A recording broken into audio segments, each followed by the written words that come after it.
ಇವತ್ತು ನಾನು ಬಂದು ಹೆಬ್ರಿ ತಾಲೂಕಿನ ಕಬ್ಬಿನೆಲೆ ಊರ್ ಕಡೆ ಹೊರಟಿದ್ರೆ ವಿಕ್ರಮ್ ಕೂಡ ಎನ್ಕೌಂಟರ್ ಆಯ್ತಲ್ಲ ಆ ಜಾಗ ಎಲ್ಲಿ? SGP ಇದೆ. ಊರ್ ಮನೆ ಹಾಸನ್. ಹಾಸನ್. ಏನು ಬೇಕು ಎನ್ಕೌಂಟರ್ ಮನೆ ಹೋಗಿ.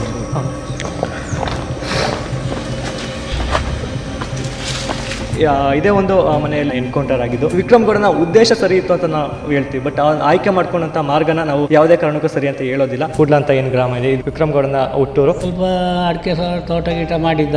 ಈಗ ಅಲ್ಲಿ ಬರುವ ಉಂಟಲ್ಲ ಮನೆ ಕಟ್ಟಿದ್ದಾರೆ, ಅಲ್ಲಿ ಅವಂದೇದು ಸಿಂಧ ಪೊಲೀಸಿನವರು ಬಂದಿದ್ರಂತೆ ಒಂದ್ ದಿವಸ. ಅಕ್ಸಲರೇಟಿಗೆ ಹೋಗ್ತಾನಂತ ಯಾರು ಹೇಳಿದ್ರಂತೆ. ಅವನಿಗೆ ಪೆಟ್ಟು ಸರಿ ಕೊಟ್ಟಿದ್ರು, ನನ್ನ ಅಳಿಯ ಅಂತೇಳಿ ನಾನು ಬುದ್ಧಿ ಹೇಳಿದ್ದೇನೆ. ನೀವು ಕೇಳಲಿಲ್ಲ. 10 ವರ್ಷ ಊರಲ್ಲಿ ಇರಲಿಲ್ಲ ನಾನು. ಅಲ್ಲಿಂದ ಬರುವಾಗನೇ ಅವರು ಹೋಗಿ 1 ವರ್ಷ ಆಗಿದೆ. ಇಷ್ಟು ದಿನ ಎಲ್ಲರೂ ಸಹ ನಕ್ಸಲ್ಸ್ಗಳಾಗಿ ಇಲ್ಲಿ ಜನರ ಪರ ಏನಾದರೂ ಹೋರಾಟ ಮಾಡಿದ್ರೆ ಸಾಕು, ಎಲ್ಲರೂ ಕೂಡ ನಿಮ್ಮ ಮಾರ್ಗಕ್ಕೆ ಇವತ್ತು ವಿರೋಧಿಸ್ತಾ ಇರ್ಬೋದು, ಆದ್ರೆ ಬೆಂಬಲಕ್ಕೆ ನಿಂತ್ಕೊಳ್ತಾರೆ. ಒಳ್ಳೆ ಉದ್ದೇಶ ಆಗಿದ್ರೆ ಯಾವ್ಯಾವ ರಾಜಕಾರಣಿಗಳು ಎಲ್ಲೆಲ್ಲೋ ಕೊಳ್ಳೆ ಹೊಡಿತಾರೆ, ಅಂಥವ್ರಿಗೆಲ್ಲ ಬೆಂಬಲವನ್ನ ಕೊಡ್ತೀವಿ. ಅಂಥದ್ರಲ್ಲಿ ಒಳ್ಳೆ ಉದ್ದೇಶನ ಇಟ್ಕೊಂಡು ಹೋರಾಟ ಮಾಡ್ತಾ ಇದ್ರೆ ಅವರಿಗೆ ಬೆಂಬಲವನ್ನ ಕೊಡೋದಿಲ್ವಾ?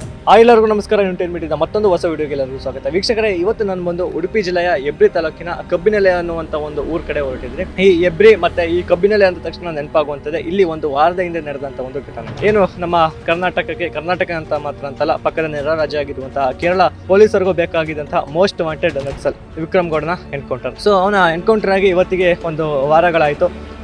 ಸಾಕಷ್ಟು ಸುದ್ದಿಗಳು ಬಂದು ವಿಕ್ರಮ್ ಗೌಡ ಎನ್ಕೌಂಟರ್ ಆದ, ಸೊ ಅವನಿಗೆ ಅಷ್ಟು ಗುಂಡು ಹೊಡೆದ್ರು, ಅವನ ಕಡೆಯವ್ರಿಗೆ ಇಷ್ಟು ಗುಂಡು ಹೊಡೆದ್ರು, ಅವ್ರ ಕಡೆಯವ್ರು ತಪ್ಪಿಸ್ಕೊಂಡು ಹೋದ್ರು. ಸೊ ಈ ರೀತಿಯಾದ ಸುದ್ದಿಗಳು ಒಂದು ವಾರದ ವರೆಗೂ ಹೋಗ್ತಾನೆ ಇತ್ತು.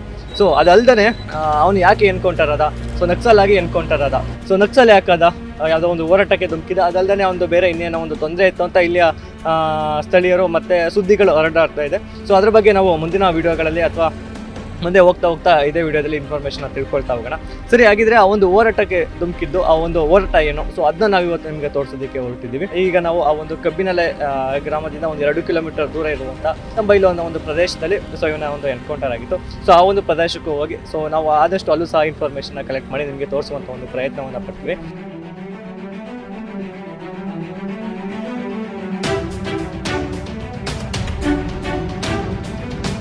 ಕಬ್ಬಿನೆಲೆ ಇದೆ ಓದ್ತಾವಲ್ಲ, ಇದು ವಿಕ್ರಮ್ ಗೌಡ ಎನ್ಕೌಂಟರ್ ಆಯ್ತಲ್ಲ ಆ ಜಾಗ ಎಲ್ಲಿ?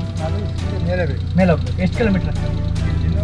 6-7 ಕಿಲೋಮೀಟರ್ ಆಗ್ತದೆ. ಗಾಡಿ ಹೋಗುದಿಲ್ಲ, ಎಲ್ಲಿವರೆಗೆ ಹೋಗ್ತದೆ? ಅಲ್ಲಿ ಕಾಂಕ್ರೀಟ್ ಎಂಡ್ ಆಗ್ತದಲ್ಲ, ಅಲ್ಲಿ ಮೇಲೆ ಹೋಗಿದ್ರೆ ಸ್ವಲ್ಪ ಹೋಗಿ ಬಂದೆ, ಅಲ್ಲಿ ನಿಲ್ಲಿಸಿ ಪಾರ್ಕಿಂಗ್ ಮಾಡಬೇಕು.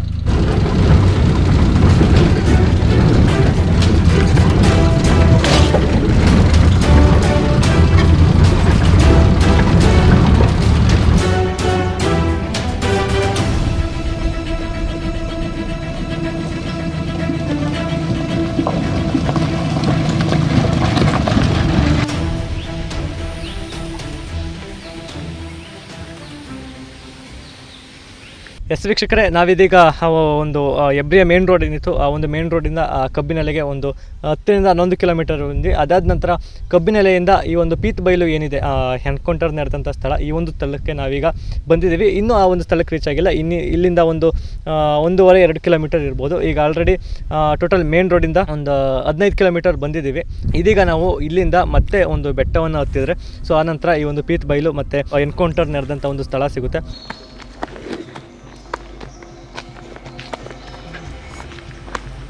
SGP ಇದೆ.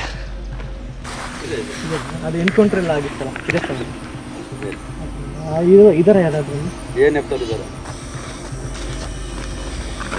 3 ಮನೆ ಇದೆ.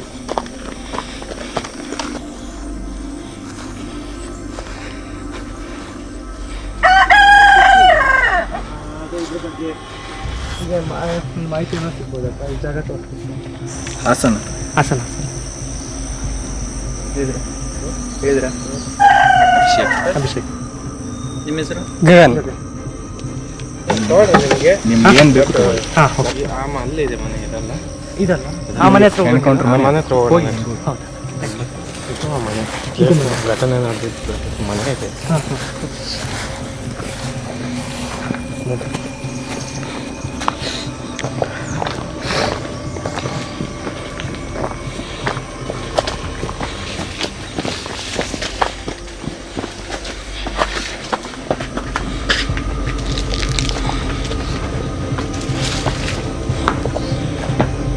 ಮನೆ ಈ 3 ಮನೆ ನಿಯರ್ ಜನ ಇರಲ್ಲ ಮನೆಯವರು ಎಲ್ಲ ಕೆಳಗಡೆ ಹೋಗಿದ್ದಾರೆ.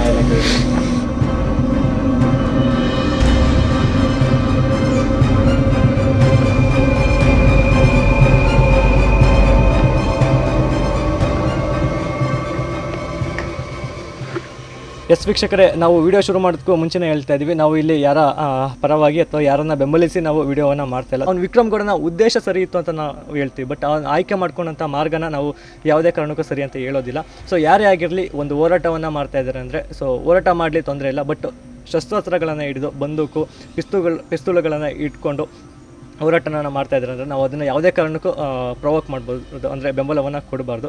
ಸೊ ಇದನ್ನ ಹೇಳ್ತಾ ನಾನು ವಿಡಿಯೋವನ್ನು ಕಂಟಿನ್ಯೂ ಮಾಡೋಣ. ವೀಕ್ಷಕರೇ ನೋಡಿ, ಇದೇ ಒಂದು ಮನೆಯಲ್ಲಿ ವಿಕ್ರಮ್ ಗೌಡನ ಎನ್ಕೌಂಟರ್ ಆಗಿದ್ದು. ಈ ಒಂದು ಮನೆಯನ್ನೇ ಇದು ಬಂದು ಕೊನೆಯ ಮನೆ ಅಂತಲೇ ಹೇಳ್ಬೋದು. ಸೊ ಅರಣ್ಯದ ಒಳಗಡೆ ಇರುವಂಥದ್ದು ಹಾಗೂ ಒಂದು ದೊಡ್ಡ ಬೆಟ್ಟದ ತಪ್ಪಲಲ್ಲಿರುವಂಥದ್ದು. ಸೊ ಅವರು ಇಲ್ಲಿ ಬಂದು ರೇಷನ್ ಆಗಲಿ ಅಥವಾ ಅವರಿಗೆ ಊಟಕ್ಕೆ ಬೇಕಾದಂಥ ಒಂದು ವ್ಯವಸ್ಥೆಯನ್ನು ಈ ಒಂದು ಮನೆಯಲ್ಲಿ ಮಾಡ್ಕೊಳ್ತಾ ಇದ್ರು.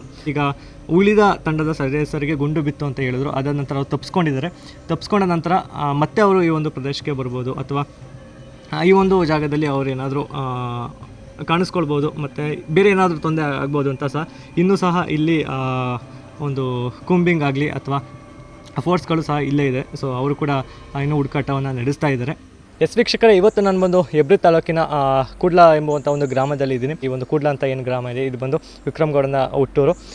ನಾವೀಗೇನಿದ್ದೀವಿ ಮನೆ ನನ್ನ ಹಿಂದೆ ಏನು ಕಾಣ್ತಾ ಇದೆ ಮನೆ, ಇದು ಬಂದು ಸಂಬಂಧಿಕರ ಮನೆ, ಅಂದರೆ ಅವರ ಮಾವನ ಮನೆ, ಅವ್ರ ತಾಯಿಯ ಅಣ್ಣನ ಮನೆ. ಸೊ ಅವ್ರ ಮನೆ ಇಲ್ಲೇ ಅರ್ಧ ಕಿಲೋಮೀಟರ್ ದೂರದಲ್ಲಿರುವಂಥದ್ದು. ನಾವು ಅಲ್ಲಿಗೆ ಸಹ ಭೇಟಿಯನ್ನು ಕೊಟ್ಟಿದ್ದೀವಿ. ಅಲ್ಲಿ ಯಾರೂ ಇಲ್ಲ, ಬರೀ ಕೊಟ್ಟಿಗೆ ಮಾತ್ರ ಇರುವಂಥದ್ದು. ಈಗ ಮನೆ ಹೊಸದಾಗಿ ಕಟ್ತಾ ಇದ್ದಾರೆ. ಅದಕ್ಕಾಗಿ ನಾವೀಗ ಅವರ ಮಾವನ ಹತ್ರ ನಾವೀಗ ಈ ಒಂದು ಘಟನೆ ಏನೇನು ನಡೀತು, ಸೊ ಇದ್ರ ಬಗ್ಗೆ, ಅದಲ್ಲದೆ ವಿಕ್ರಮ್ ಗೌಡ ನಕ್ಸಲ್ ಆಗೋದಕ್ಕೂ ಮುಂಚೆ ಇದ್ದಂಥ ಒಂದು ಜೀವನ, ನಕ್ಸಲ್ ಆದಂಥ ಒಂದು ಜೀವನ, ಮತ್ತು ಕಾರಣ ಏನು ನಕ್ಸಲ್ ಆಗಲಿಕ್ಕೆ, ಸೊ ಇದನ್ನೆಲ್ಲವನ್ನು ಸಹ ತಿಳ್ಕೊಳ್ತಾ ಹೋಗೋಣ. ಸೊ ಆ್ಯಂಡ್ ಇದಾದ ನಂತರ ಇಲ್ಲೇ ಕೆಲವು ಕಿಲೋಮೀಟರ್ ದೂರದಲ್ಲಿ ವಿಕ್ರಮ್ ಗೌಡನ ತಂಗಿ ಸಹ ಇರುವಂಥದ್ದು. ಸೊ ಅವ್ರನ್ನೂ ಸಹ ಮಾತಾಡ್ಸೋಣ. ಯಜಮಾನ್ರೆ ನಮಸ್ತೆ. ನೀವು ವಿಕ್ರಮ್ ಗೌಡ ಅವ್ರಿಗೆ ಏನಾಗಬೇಕು? ನಾನು ಮಾವ. ಹಾಂ. ಹೇಗೆ ವಿಕ್ರಮ್ ಗೌಡ ಅಂದರೆ ಏನಕ್ಕೆ ಈಗ ನಕ್ಸಲ್ ಪರ ಹೋಗಿದ್ದು? ನಕ್ಸಲ್ ಅಂದರೆ ನಕ್ಸಲ್ ಯಾಕೆ ಆಗಿದ್ದು? ಸಣ್ಣ ಇರೋತ್ತಿಗೆ ಮನೆಯಲ್ಲಿ ಎಲ್ಲ ಕೆಲಸ ಮಾಡ್ತಾ ಇದ್ದ.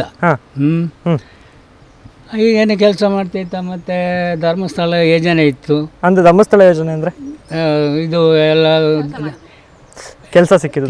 ಕೆಲಸ ಅಂದರೆ ಅದು ಒಂದು ವಾರಕ್ಕೆ ಒಂದೊಂದು ಮನೆಯಲ್ಲಿ ಒಂದೊಂದು ಕೆಲಸ ಹೀಗೆಲ್ಲ ಮಾಡ್ತಾ ಇದ್ದ.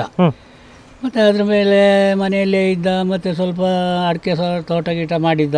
ಈಗ ಅಲ್ಲಿ ಬರುವ ಉಂಟಲ್ಲ, ಅದು ಮನೆ ಕಟ್ಟಿದಾರಲ್ಲ, ಕೊಟ್ಟೆ ಅಲ್ಲ, ಇದು ಕೊಟ್ಟಿಗೆ ಮಾತ್ರ ಇದೆಯಲ್ಲ, ಅಲ್ಲಿ ಅವಂದೇ ಅದು, ಅವನೇ ಇಟ್ಟಿದ್ದದು.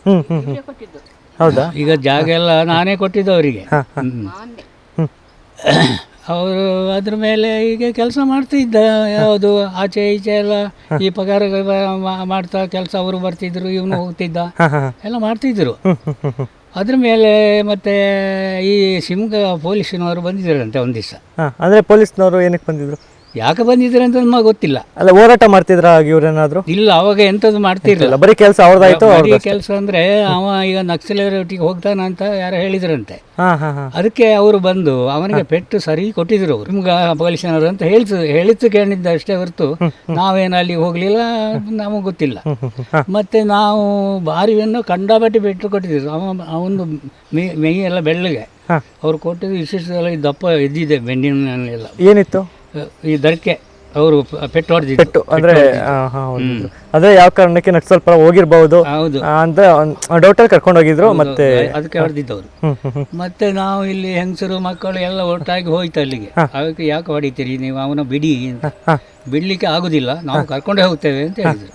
ಅದಕ್ಕೆ ನಾವು ಎಲ್ಲ ಒಂದು 10-15 ಜನ ಹೋಗಿ ಕರ್ಕೊಂಡು ಹೋಗ್ಲಿಕ್ಕೆ ಆಗುದಿಲ್ಲ ಸರ್, ಅವ ಯಾಕೆ ಕರ್ಕೊಂಡು ಹೋಗುದು ನೀವು ಅಂತ ನಾವೆಲ್ಲ ಬೊಬ್ಬೆ ಹೊಡೀತು.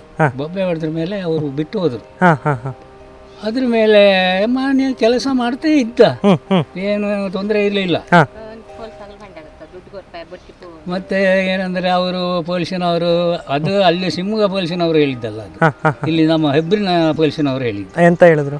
ಅವ್ರು ಹೇಳಿದ್ರು, ನೀನು ಅವರು ಒಟ್ಟಿಗೆ ಹೋಗೋದು ಬೇಡ, ಮತ್ತೆ ನೀನು ಊರಿನಲ್ಲಿ ಸ್ವಲ್ಪ ದಿವಸ ಇರು, ಸ್ವಲ್ಪ ಪರವರಿಗೆ ಎಲ್ಲಾದರೂ ಹೋಗು, ಈ ಬೊಂಬೈ ಗಿಂಬೈ ಹೋಗು ನೀನು. ನಿನ್ನ ಹತ್ರ ಕಾಸು ಇಲ್ಲದಿದ್ರೆ ನಾವು ಕಾಸು ಕೊಡ್ತೇವೆ, ನೀನು ಹೋಗು, ನೀನು ಒಳ್ಳೆಯ ಹುಡುಗ, ಹಾಳಾಗಬೇಡ ನೀನು. ಮತ್ತೆ ಇನ್ನೊಂದು ಚಿಕ್ಕದ್ರಿಂದ ಹೀಗೆ ಅವ ಭಾರಿ ಒಳ್ಳೆಯ ಹುಡುಗ. ಹಾಗೆ ಇದು ಈಗ ಒಬ್ಬರಿಗೆ ಮನೆಯಲ್ಲಿ ಹೋಗಿ ರಾತ್ರಿ ಕೂರುದು, ಅದು ಇದು ಮಾಡೋದು, ಬೇರೆ ಬೇಡದಿದ್ದೆಲ್ಲ ಯಾವುದೂ ಇಲ್ಲ ಅವನಿಗೆ. ಈಗೇನೇ ಇದ್ದ. ಅದ್ರ ಮೇಲೆ ಈಗ ಅವರು ಈಗ ಬೊಂಬಾಯಿಗೆ ಹೋದ, ಹೋಗ್ಬೋದಿತ್ತು ಅವನಿಗೆ. ಅವರು ಒಳ್ಳೆ ಇದಕ್ಕೆ ಹೇಳಿದರು, ಒಳ್ಳೇದಾಗೋದಾದ್ರೆ ಆಗಲಿ ಅಂತ ಹೇಳಿದರು ಅವರು. ನೀವು ಕೇಳಲಿಲ್ಲ. ಅದಕ್ಕೆ ಕಡೆಗೆ ಎಂತ ಆಯ್ತಾ ಏನು ಯಾರಿಗೆ ಗೊತ್ತು. ನಾವು ನನಗೆ ಗೊತ್ತಾದ ಮೇಲೆ ಅವ ನಕ್ಸಲರ ಒಟ್ಟಿಗೆ ಹೋಗ್ತಾನೆ ಅಂತ ನನಗೂ ಗೊತ್ತಿಲ್ಲ. ಕಡೆಗೆ ಹೀಗೆ ಎಲ್ಲರೂ ಹೇಳಿದರು, ಹೀಗೆ ಉಂಟು ಹೀಗೆ ಉಂಟು ಅಂತ ಹೇಳಿದರು. ಅಲ್ಲ, ಈಗ ನಕ್ಸಲ್ ಒಟ್ಟಿಗೆ ಯಾಕೆ ಹೋಗ್ಬೇಕಿತ್ತು? ಅದೇ ನಾವು ಹೇಳ್ತಿದ್ದೆ ಅವನಿಗೆ, ಬೇಡ ಅದು ಬೇಡ, ನಿನಗೆ ಉಂಟಲ್ಲ ಈಗ ನೀನು ಮಾಡಿದ್ದೆ ಉಂಟಲ್ಲ, ಅದು ಸಾಕು ನಿಂಗೆ, ಹೋಗ್ಬೇಡ ನೀನಂತ ನಾನು ಹೇಳಿದ್ದೆ ಅವನಿಗೆ. ಈಗ ನನ್ನ ಅಳಿಯ ಅಂತೇಳಿ ನಾನು ಬುದ್ಧಿ ಹೇಳಿದ್ದೇನೆ, ಬೇಡ ನೀನು ಹೋಗುದು, ಅವ್ರ ಒಟ್ಟಿಗೆ ಹೋದ್ರೆ ಸುಖ ಆಗುದಿಲ್ಲ, ಅನ್ನ ಇಲ್ಲ ನೀರು ಇಲ್ಲ, ಸುಮ್ಮನೆ ಯಾಕೆ ಹೋಗ್ತೀನಿ ನೀನು, ನಿನಗೆ ಮನೆಯಲ್ಲಿ ಏನು ಕಮ್ಮಿ ಆಗಿದೆ ಅಂತ ಎಲ್ಲ ಹೇಳಿದ್ದೆ ನಾನು. ಅವ ಯಾಕೆ ಹೋಗಿದ್ದೇನಾ ಏನು ಅಂತ ಅದ್ರ ಮೇಲೆ ನನಗೆ ಏನು ಎಂಥದ್ದು ಗೊತ್ತಿಲ್ಲ. ಈಗ ನಕ್ಸಲ್ ಅಂತ ಪರಿಗಣಿಸಿದ ಮೇಲೆ, ಸರ್ಕಾರ ನಕ್ಸಲ್ಗಳು ಇವರು ಅಂತ ಹೇಳಿದ್ಮೇಲೆ ಮತ್ತೆ ಏನಾದರೂ ಬಂದಿದ್ರ ಅವ್ರ ಕಡೆ? ಇಲ್ಲ ಇಲ್ಲ ಬಂದಿಲ್ಲ. ಇಲ್ಲ, ಅವರು ಅವ್ರ ಒಟ್ಟಿಗೆ ಹೋದ್ರ ಮೇಲೆ ಇಲ್ಲಿ ಬಂದಿಲ್ಲ, ಅವರು ಬಂದಿಲ್ಲ, ಯಾರೂ ಬರಲಿಲ್ಲ. ಇನ್ನು ಅವರು ಅಪ್ಪ ಅಮ್ಮ ಬೇಗನೆ ತೀರ್ಕೊಂಡ್ರು. ಅಪ್ಪ ಬೇಗ ತೀರಿದ್ದಾರೆ. ಯಾವಾಗ ಅಂದ್ರೆ ನಕ್ಸಲ್ಗೆ ಹೋದ್ಮೇಲೆ ಅಥವಾ ಮುಂಚೆನಾ? ಇಲ್ಲ, ಮುಂಚೆನೆ. ಅವನು ಅವರೊಟ್ಟಿಗೆ ಹೋಗ್ಬೇಕಾದ್ರೆ ಮುಂಚೆನೆ ಅಪ್ಪ ತೀರಿದ್ದೆ. ಮುಂಚೆನೆ. ತಾಯಿಯು ಅವನು ಇಲ್ಲಿ ಹೋದ್ರ ಮೇಲೆ ಹೋಗಿ, ನನ್ನ ತಂಗಿ, ತಂಗಿ ಮಕ್ಕ, ನಿಮ್ಮ ತಂಗಿ ಮಗ. ಅವರು ಯಾವಾಗ ನಕ್ಸಲ್ ಆದಾಗಿದ್ರ? ಇದ್ರು. ಅದ್ರ ಮೇಲೆ ತೀರಿದ್ದೆ. ತೀರಿದಾಗ ಏನಾದರೂ ಬಂದಿದ್ರಾ? ಇಲ್ಲ ಇಲ್ಲ ಇಲ್ಲ, ಬಂದಿಲ್ಲ. ಈಗ ವಿಕ್ರಮ್ಗೌಡ ನಿಮಗೆ ಅಣ್ಣ ಆಗಬೇಕು. ಎಷ್ಟು ವರ್ಷ ಆಗಿತ್ತು ವಿಕ್ರಮ್ಗೌಡ ಅವ್ರಿಗೆ? ಅವರು 21-22 ವರ್ಷ ಆಯ್ತು. ಅಂದ್ರೆ ಮನೆ ಬಿಟ್ಟು? ಮನೆ ಬಿಟ್ಟು. ಅಲ್ಲ, ಒಟ್ಟು ವಿಕ್ರಮ್ಗೌಡ ಅವ್ರಿಗೆ ಎಷ್ಟು ವರ್ಷ, ವಯಸ್ಸು ಎಷ್ಟಾಗಿದೆ? 50 ಆಗಿರ್ಬೋದಾ ಅಂತ. ನಕ್ಸಲ್ ಅಂತ ಹೇಳೋದಕ್ಕೂ ಮುಂಚೆ ವಿಕ್ರಮ್ಗೌಡ ಅವರು ಹೇಗಿದ್ರು ಚಿಕ್ಕದ್ರಲ್ಲಿ? ತುಂಬಾ ಚೆನ್ನಾಗಿದ್ರು. ಮನೆಯಲ್ಲೆಲ್ಲ ಕೆಲಸ ಮಾಡ್ತಾ ನಮ್ಮ ಜೊತೆಗೆಲ್ಲ ತುಂಬಾ ಒಳ್ಳೆ ರೀತಿಯಲ್ಲಿ ಇದ್ರು. ಅವ್ರ ಮನೆಯಲ್ಲಿ ತುಂಬಾ ಒಳ್ಳೆಯವರು. ಕೆಲಸ ಎಲ್ಲ ಕೆಲಸ ಎಲ್ಲ ತುಂಬಾ ಒಳ್ಳೆಯವರು. ಕೆಲಸ ಎಲ್ಲ ಮಾಡೋದು ಅದು ಇದೆಲ್ಲ. ಆ ರೀತಿ. ಅದಾದ ನಂತರ ಮುಂಬೈಗೆ ಕಳಿಸಿದ್ರು, ಅಲ್ಲಿ ಹೋಟೆಲ್ ಕೆಲಸಕ್ಕೆ? ಹೋಟೆಲ್ಗೆಲ್ಲ ಅಲ್ಲಿ ನಾವಿದ್ದೇವೆ, ನಾವು ಗಂಡ ಹೆಂಡತಿ ಮಕ್ಕಳು ನಾವಿದ್ದೇವೆ. ಅದಕ್ಕೆ ಅವರು ನಾವಿದ್ದಲ್ಲಿ ಬಂದಿದ್ದು. ನಮ್ಮೊಟ್ಟಿಗೆ ಒಂದು 8 ದಿವಸ ಅಲ್ಲಿ ಮನೆಯಲ್ಲಿ ಇದ್ದು ಅದ್ರ ಮೇಲೆ ಅವರು ವಾಪಸ್ ಬಂದಿದ್ದು. 8 ದಿನ ಅಷ್ಟೇ ಮುಂಬೈನಲ್ಲಿ? ನಾನಿದ್ದೆ ಅಲ್ಲಿ ಬಂದಿದ್ದವರು. ನಾನು ಮತ್ತೆ ನನ್ನ ಅಣ್ಣ ಇದ್ರು, ಮತ್ತೊಬ್ರು ಅಣ್ಣ, ಅವ್ರಿಗೆ ತಮ್ಮ. ನಾವು ಇಬ್ರು ಅಲ್ಲೇ ಇದ್ದೀವಿ. ಒಟ್ಟು ನೀವು ಎಷ್ಟು ಜನ ಮಕ್ಕಳು? ನಾವು 3 ಜನ ಮಕ್ಕಳು. ನೀವು, ವಿಕ್ರಮ್ಗೌಡ ಅವ್ರ ಅಣ್ಣ, ಅದಾದ ನಂತರ ದೊಡ್ಡ ಅಣ್ಣ ಅವರು ವಿಕ್ರಮ್ಗೌಡ್ರು, ಮತ್ತೆ ಎರಡನೇ ಅವರು ಸುರೇಶ್. ಅವರು ಇದೇ ಊರ? ಅವ್ರು ಮುದ್ರಾಡಿಯಲ್ಲಿ ಹೆಬ್ರಿಯಿಂದ ಆಚೆ ಸ್ವಲ್ಪ ಮುದ್ರಾಡಿ. ಹೌದಾ, ಓಕೆ. ಈಗ ಅದೇ ಮುಂಬೈನಿಂದ 8 ದಿನ ನಂತರ ಬಂದಾಗ ಹೇಗಿದ್ರು ಅಂದ್ರೆ? ಅದೆಲ್ಲ ಗೊತ್ತಿಲ್ಲ ನನಗೆ, ಯಾಕೆಂದ್ರೆ ಮನೆಯಲ್ಲಿ ನೀವು ಅಲ್ಲಿದ್ರೆ ಅಲ್ಲ? ನಾನು ಅಲ್ಲಿದ್ದೆ, ಅಮ್ಮ ಮತ್ತು ಅಣ್ಣ ಮಾತ್ರ ಇದ್ದಿದ್ದು ಮನೆಯಲ್ಲಿ. 10 ವರ್ಷ ಊರಲ್ಲೇ ಇರ್ಲಿಲ್ಲ. ಅಲ್ಲ, ಆಯ್ತು. 10 ವರ್ಷ ಆದ್ಮೇಲೆ ಬಂದ ನಂತರ ಅವರು ಇರ್ಲಿಲ್ಲ ಇಲ್ಲಿ ಊರಲ್ಲೇ ಇರ್ಲಿಲ್ಲ? ಇಲ್ಲ, ನಾನು ಅಲ್ಲಿಂದ ಬರುವಾಗನೇ ಅವರು ಹೋಗಿ 1 ವರ್ಷ ಆಗಿತ್ತು. 1 ವರ್ಷ ಆಗಿತ್ತು. ಅಮ್ಮ ಮಾತ್ರ ಇದ್ದಿದ್ದು. ಎಸ್ ವೀಕ್ಷಕರೇ, ಇದೀಗ ನಾನು ಬಂದು ಮೇಕನಗದ್ದೆ ಅನ್ನೋ ಒಂದು ಗ್ರಾಮದಲ್ಲಿದ್ದೀನಿ. ಇದು ಬಂದು ವಿಕ್ರಮ್ಗೌಡನ ಊರಿಗೆ ಏನು ಹೋಗಿದ್ವಿ, ಕೂಡ್ಲ ಅಂತ. ಸೊ ಅದರ ಸಮೀಪದಲ್ಲೇ ಒಂದು 2-3 ಕಿಲೋಮೀಟರ್ ದೂರದಲ್ಲಿರುವಂಥ ಒಂದು ಗ್ರಾಮ. ಸೊ ಈ ಗ್ರಾಮದಲ್ಲಿ ವಿಕ್ರಮ್ಗೌಡರ ತಂಗಿ ಇರುವಂಥದ್ದು. ಸೊ ನಾವು ಅವ್ರನ್ನ ಮಾತನಾಡಿಸಿದ್ವಿ. ಸೊ ಅವರೇನೆಲ್ಲ ಮಾತಾಡಿದ್ರು ಅಂತ ನೀವು ಸಹ ನೋಡಿದ್ರಿ. ಸೊ ಈಗ ನಿಮಗೆ ಒಂದು ಉದ್ದೇಶ ಗೊತ್ತಾಗಿದೆ, ಏನು ಒಂದು ಕಾರಣ ಇತ್ತು ಈ ಒಂದು ನಕ್ಸಲ್ ಆಗೋದಕ್ಕೆ ಮತ್ತು ಈ ಒಂದು ಹೋರಾಟಕ್ಕೆ ಧುಮುಕ್ಲಿಕ್ಕೆ ಅಂತ. ಹಿಂದೆ ನಾವೇನು ಅವ್ರ ಮಾವನವ್ರನ್ನ ಮಾತಾಡ್ತಿದ್ವಿ. ಸೊ ಆಗ ಒಂದು ವಿಷಯ ಗೊತ್ತಾಗಿರುತ್ತೆ, ಪೊಲೀಸ್ ಅವರಿಂದ ಆಗಿದಂಥ ಒಂದು ಕಿರುಕುಳ. ಅದಕ್ಕೆ ಕಾರಣ ಏನು ಅಂತ ಗೊತ್ತಿಲ್ಲ, ಕಿರುಕುಳ ಆಗಿರೋದಂತೂ ನಿಜ ಅಂತ ಹೇಳಿದರು. ಸೊ ಆ ಒಂದು ಕಾರಣದಿಂದ ಈಗಾದರೂ ಬದಲಾಗಿರ್ಬೋದು, ನಿಜ ಗೊತ್ತಿಲ್ಲ. ಅವ್ರು ಏನು ತಿಳಿಸಿದಾರೋ ನಾವು ಅದನ್ನು ಹೇಳ್ತಾ ಇದ್ವಿ. ಅದಲ್ಲದೆ ಈ ಒಂದು ಕಸ್ತೂರಿ ರಂಗನ್ ವರದಿಯನ್ನು ವಿರೋಧಿಸಿ ಮತ್ತು ಕುದುರೆಮುಖದಲ್ಲಿ ಇದ್ದಂಥ ಜನರನ್ನು ಒಕ್ಕಲೆಬ್ಬಿಸುವಂಥ ಒಂದು ಕಾರಣವನ್ನು ವಿರೋಧಿಸಿ ಹೋರಾಟವನ್ನು ಮಾಡ್ತಾಯಿದ್ರು.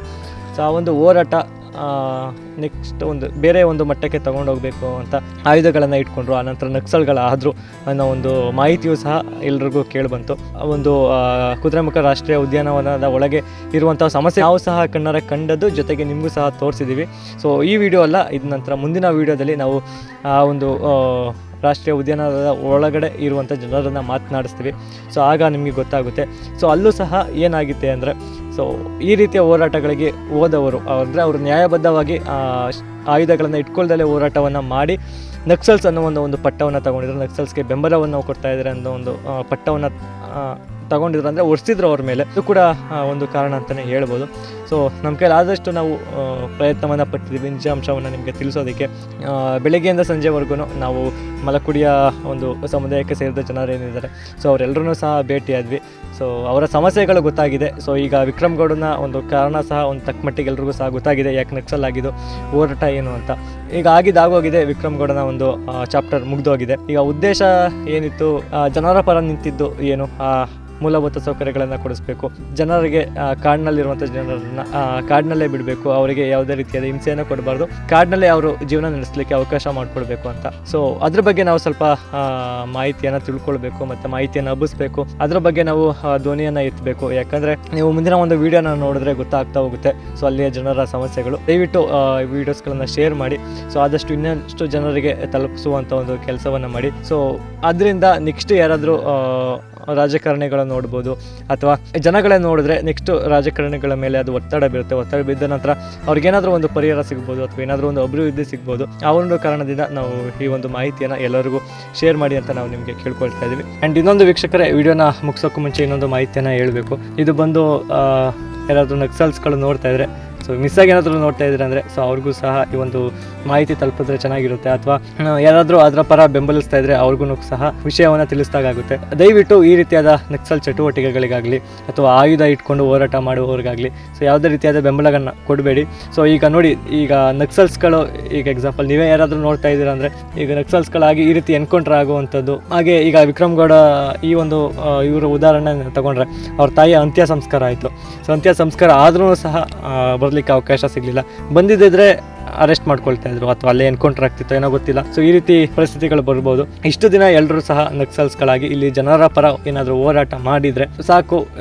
ಈಗಲಾದರೂ ಆ ಒಂದು ಚಟುವಟಿಕೆಗಳನ್ನೆಲ್ಲ ಬಿಟ್ಟು ನಾಡಿಗೆ ಬನ್ನಿ. ಸೊ ನಾಡಿಗೆ ಬಂದರೆ ನಿಮಗೆ ಸರ್ಕಾರ ಸಹ ಅವಕಾಶ ಮಾಡಿಕೊಡ್ತೀವಿ ಅಂತ ಹೇಳಿದೆ. ಹಿಂದೆ ನಿಮ್ಮ ಜೊತೆಗೆ ಹೋರಾಟ ಮಾಡುವಂಥವ್ರು ಯಾರು ಇರಲಿಲ್ಲ, ಸುದ್ದಿಗಳು ಎಲ್ಲೂ ಕೂಡ ಹೋಗ್ತಾ ಇರಲಿಲ್ಲ. ಸೊ ಇದೀಗ ನಿಮ್ಮ ಹೋರಾಟಗಳು ಏನಿದೆ, ಈಗ ಕುದುರೆಮುಖ ಒಂದು ರಾಷ್ಟ್ರೀಯ ಉದ್ಯಾನವನದ ಒಳಗಿರುವಂತಹ ಜನರಿಗೋಸ್ಕರ ಏನು ಹೋರಾಟ ಮಾಡ್ತಾ ಇದ್ದೀರಾ, ಅದು ಒಳ್ಳೆ ಉದ್ದೇಶ ಆಗಿರೋದ್ರಿಂದ ಎಲ್ಲರೂ ಕೂಡ ನಿಮ್ಮ ಮಾರ್ಗಕ್ಕೆ ಇವತ್ತು ವಿರೋಧಿಸ್ತಾ ಇರ್ಬೋದು, ಆದರೆ ಅದರ ಒಂದು ಬೆಂಬಲಕ್ಕೆ ನಿಂತ್ಕೊಳ್ತಾರೆ. ಸೊ ನಿಮ್ಮ ಉದ್ದೇಶ ಒಳ್ಳೆ ಉದ್ದೇಶ ಆಗಿದ್ರೆ, ಈಗ ಯಾರ್ಯಾರೋ ಯಾವ್ಯಾವ ರಾಜಕಾರಣಿಗಳು ಎಲ್ಲೆಲ್ಲೋ ಕೊಳ್ಳೆ ಹೊಡಿತಾರೆ, ಅಂಥವ್ರನ್ನೋ ರಾಜಕಾರಣಿಗಳು ಮಾಡಿ ಅಂಥವ್ರಿಗೆಲ್ಲ ಬೆಂಬಲವನ್ನು ಕೊಡ್ತೀವಿ. ಅಂಥದ್ರಲ್ಲಿ ಒಳ್ಳೆ ಉದ್ದೇಶನ ಇಟ್ಕೊಂಡು ಹೋರಾಟ ಮಾಡ್ತಾ ಇದ್ರೆ ಅವರಿಗೆ ಬೆಂಬಲವನ್ನು ಕೊಡೋದಿಲ್ವಾ? ನಮ್ಮ ಕಡೆಯಿಂದ ಇದೊಂದು ಅಭಿಪ್ರಾಯ ಅಂತಲೇ ಹೇಳ್ಬೋದು. ಇದಿಷ್ಟು ವೀಕ್ಷಕರೇ, ಸೊ ಇವತ್ತಿನ ಒಂದು ವಿಡಿಯೋನ ಮುಗಿಸ್ತಾ ಇದ್ದೀನಿ. ನಾನು ನಿಮಗೆ ಮುಂದಿನ ವಿಡಿಯೋದಲ್ಲಿ ಸಿಗ್ತೀನಿ. ಧನ್ಯವಾದಗಳು.